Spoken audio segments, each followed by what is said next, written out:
Hey guys, and welcome to another brand new video. Today's video is my review for Lovely Horribly. I have some mixed feelings about this drama. I know some other people who watched it have too, and I'm going to lay it all out there for you now. It is about two characters who have a zero-sum fate. When one is happy, the other is sad, and when one's sick, the other's not, basically. I'm simplifying it a lot. All I've got to say is, how the fuck can a show be so ridiculously funny yet creepy at the same time? It was an odd mix, and Jesus Christ, the first episode was a wild ride. I went through it in that first episode. I wasn't too sure what to expect when I went into it, but that first episode ain't it. The intro was certainly dark and creepy and set a certain tone for the series. It kind of starts out with that creepy dark opening, and then there's these ridiculously funny moments, like moments that are just so ridiculous you have to laugh. And then it gets creepy again, and then it gets progressively creepier and creepier as the episode goes on. I was hooked in by the first episode so badly. I had so many questions. Things are hinted at, things are alluded to. You wanted to know what the deal was with the creepy footsteps and with the woman in white. The warning text he's getting from someone he apparently doesn't know. The woman someone is trying to kill, and the script seemingly being sentient.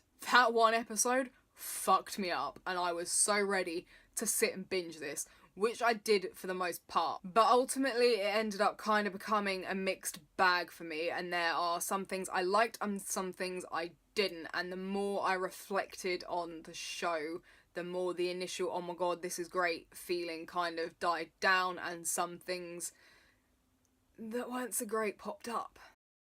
Philip is narcissistic, he's a coward, he is like a complete and total baby, and he is the stereotypical narcissistic actor.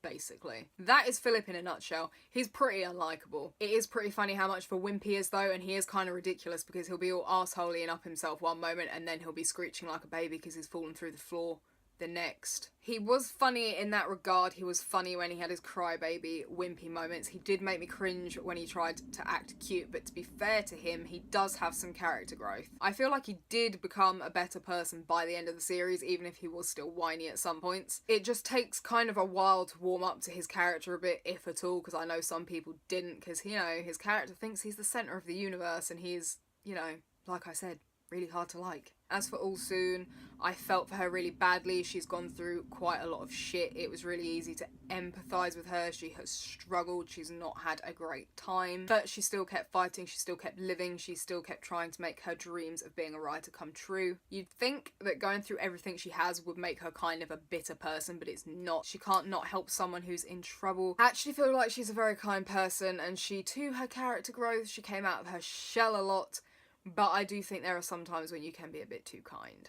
Sungjoon, my god, I loved him. He is our second male lead. He is such a beautiful person, okay? I don't know much about Beast or Highlight as they are now known, but he is from that group, and my god, he was beautiful. He lit up the screen, and I got so excited whenever he was on screen because he was just so beautiful.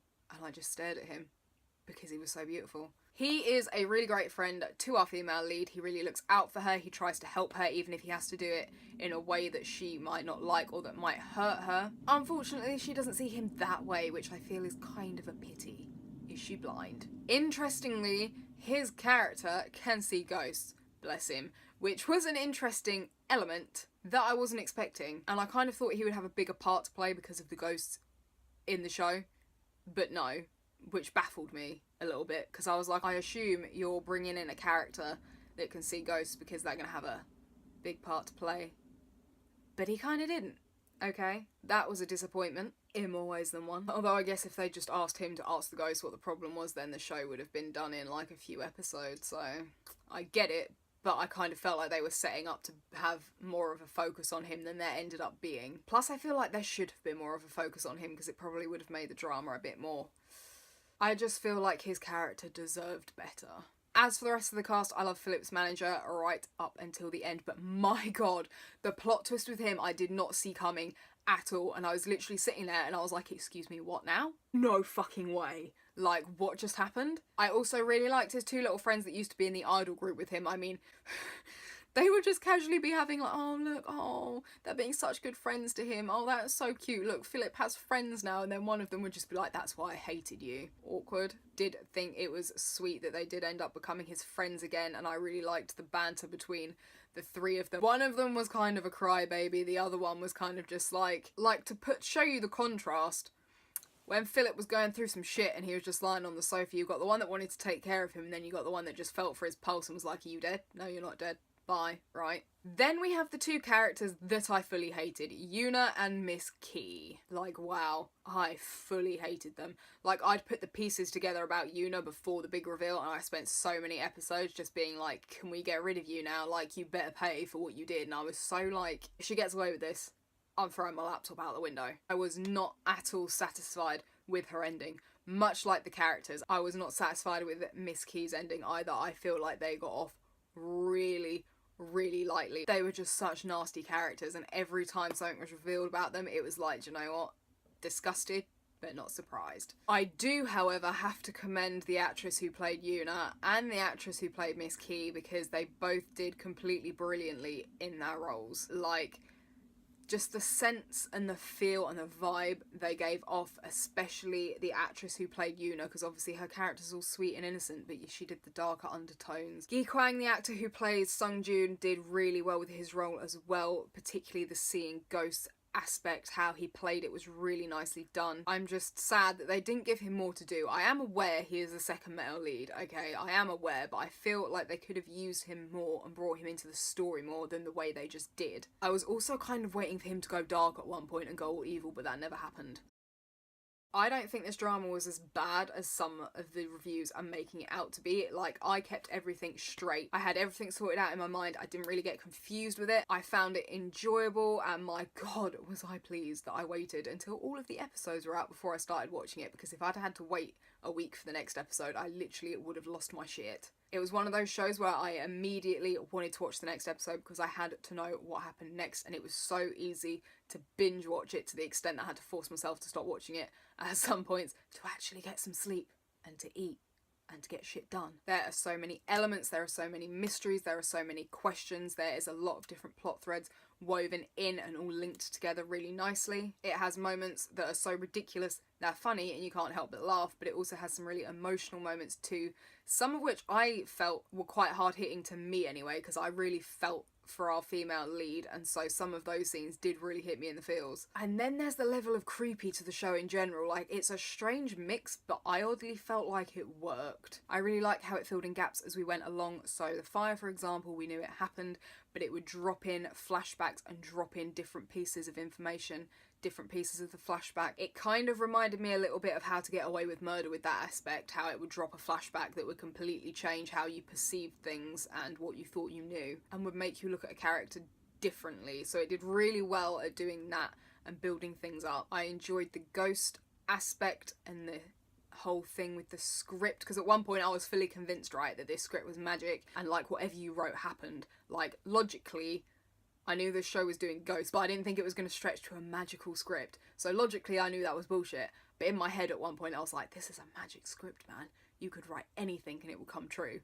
No. But I did enjoy it. I enjoyed the creepy moments they did. I did feel tense during some of them. I feel like the show was quite well paced. It did really well at creating a creepy atmosphere and offsetting it with the ridiculous funny moments, which granted could have been overdone for laughs, and some of them definitely were. Like, some things were so ridiculous I got secondhand embarrassment.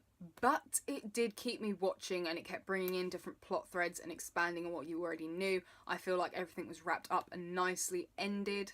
I don't know why I sounded unsure then. Even if the last two episodes was Philip moping on his couch and being relatable as fuck, at least they didn't drag it out. And they probably could have if they wanted to. I thought it was going to be a really good romance because of how much of an arsehole he was to her and all of the bickering and arguing between the two of them. But I was wrong. Very wrong. They could be cute. I did enjoy some of their interactions together.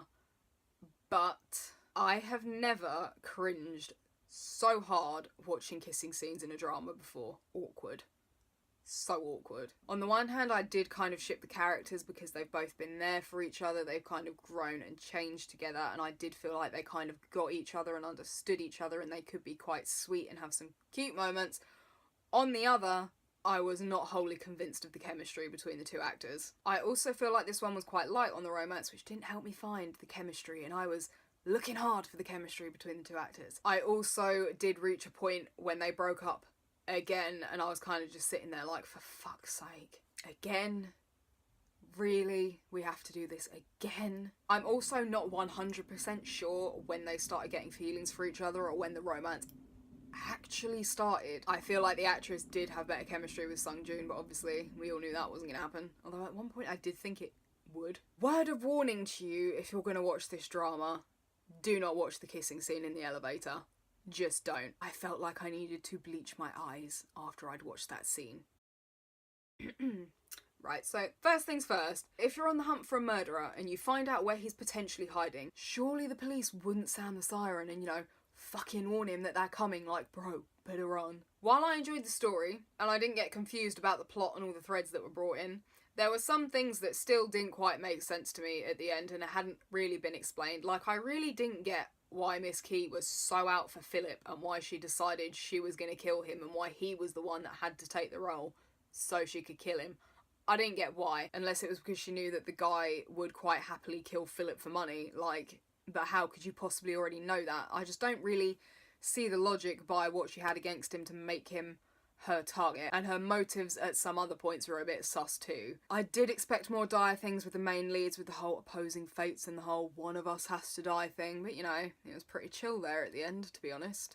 A bit too chill, in my opinion. Also, Sung Joon's accident, like, there was this whole huge thing with our main female lead realising that other people get hurt because of the two of them and their whole opposing fates thing and their bad luck or whatever you want to call it. And I did look at her a bit funny at that point because she seemed to be implying that their fates did that to him, when I assume it was the accident and not the fates being like, yo, I'll let you two live but the cutie has to die instead. Again, I thought that was going to be a serious thing, but no. Then we have the necklace. I thought that was going to be the kind of rule about the fate thing, like whoever possesses it has the good fate, while the other one has the bad fate. I thought that was the rule that they had laid down in this show, but nope, we threw that away, literally. And then after that, it was kind of all over the gaff, really, with the whole fates thing. There was no set rules to it. Why has the good luck suddenly switched over to one of them and not the other? I didn't get it, because at one point it seemed to be going great for her and really bad for him, and there seemed to be no trade-off between the two, and I was like, I thought that only happened if one of them had the necklace, and I would have thought it would have been a lot more equal otherwise. Also the trees. The apple trees. I'm still side-eyeing the apple trees. I enjoyed how it was shot. I liked some of the shots they used. I like how they did the whole writing possessions she had and how it showed ideas coming to her. I feel like the music fit really well for this. It did great at building up the tension and giving you a sense of foreboding and just, you know, adding to the creepiness. There's just something about little kids singing that's really creepy and just sends a shiver up my spine. It did keep me hooked. It did keep me intrigued.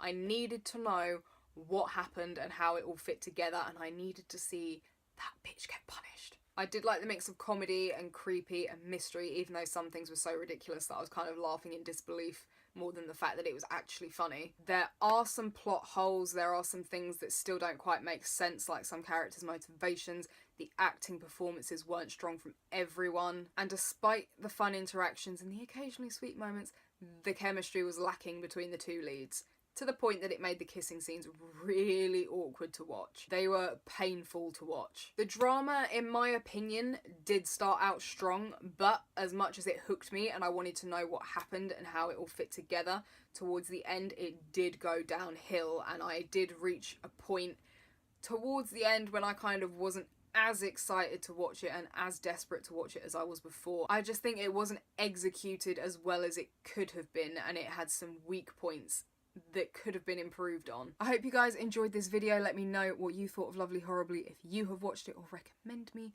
a drama, because I'm on the hunt for something new to watch. I will link all of my social media down below. Feel free to subscribe if you'd like more similar content, and I will see you guys next video.